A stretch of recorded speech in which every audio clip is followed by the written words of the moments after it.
Growing up, we had a lot of proverbs and quotes that my parents and my family members would use, but one of my favorite is a Sufi proverb. And so the Sufi proverb says, before you say, think about three things. Is it true? Is it necessary? And is it kind?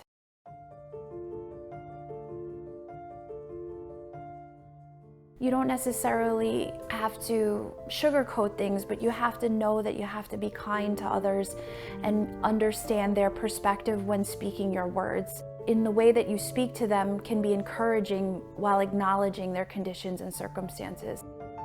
History is one of those subjects where there is a lot of character development involved in it, right? It's not just understanding the historical figure and what they did and what their circumstances were, their conditions were, but it's also really like the person who's sitting there in class. They tap into their own understanding of morality and justice, compassion and kindness. All of these different perspectives allows us to understand people's mentalities, their thoughts, and we can start to get an accurate picture of what is considered to be wrong and unjust behavior. We also get a view of those people that fought deeply and passionately and put their lives on the line to save others. As a teacher who works in, a public school, I am giving the students these perspectives, and we discuss about what is happening in the world so that they can better understand. Civilizations change and grow with positive impact and negative impact. Positively, there's interconnection, there's growth between civilizations because of, there's shared knowledge and the movement of people from one place to another, but then there's the aspect of territorial expansion through military and warfare technology. So the melting pot idea, when immigrants and people come to the United States, for the first generation or second generation, hold on to their cultural identity from the places that they come from, but over time, cultural identity or national identity kind of melts away and they become part of and they assimilate to American culture. The salad theory is this idea that they maintain, just like different parts of a salad, they maintain their cultural identities by living within their communities. The United States has really, throughout its history, been an example of both. I was born here in the United States. Both my parents had moved back to my father's country in order to build a life at a different time in its history. And while they were there, the country was going through a political and social revolution. And that really led to them making the choice of leaving and coming to the United States.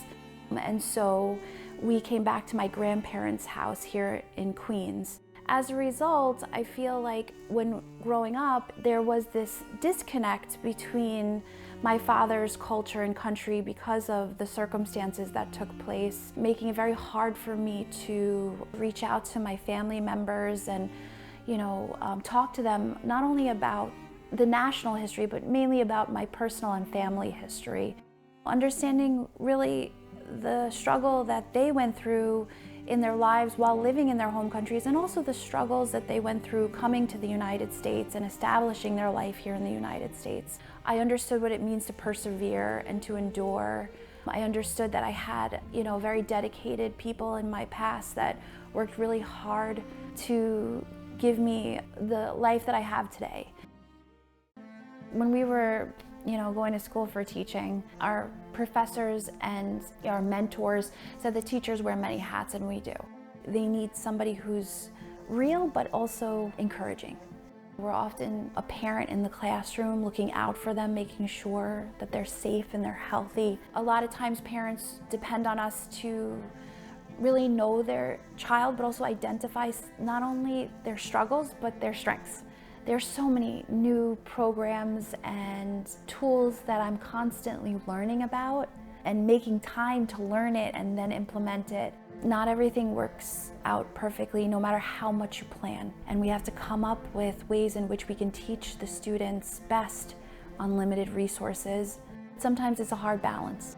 Being that person who can really be a cheerleader for my students has also helped me in my own life, because it's like I see what I do for my students in terms of positive messages, positive affirmations, that I remind myself I have to do that for myself.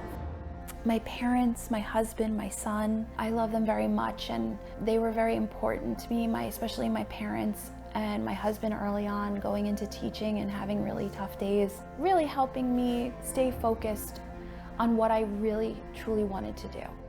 New teachers bring such a refreshing aspect to the school building. They're coming right out of school, they've learned maybe new methods and new ways of teaching. They bring that to the table. The fact that you're there and you're providing them with a safe and healthy, happy learning environment is so important. Teachers, as we know, they're in that profession to help and to support. So you're in a place where you're going to find a lot of those people there.